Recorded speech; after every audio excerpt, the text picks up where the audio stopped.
Good day, champ. Panibagong araw, panibagong may gagawin tayo. So, meron tayong kaibigan na bumalik ulit sa atin at nagpatinta sa kanyang balat ng mother. Pero ito ay medyo may twist kasi hindi lang mother na word to. Lagyan pati natin siya ng image ng mother na may dalawang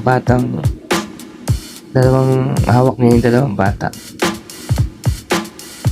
So, eto, isa siyang ang kaibigan natin ngayon ay isang client natin ay isang Indonesian ulit.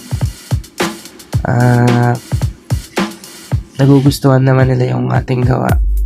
So guys, kung may mga tanong kayo, message lang kayo sa akin. Try nating i-cover up. Bigyan natin ng magandang design.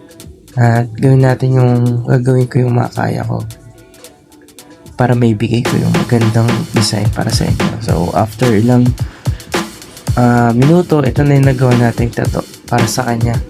So Happy Mother's Day sa lahat ng mga nanay, magulang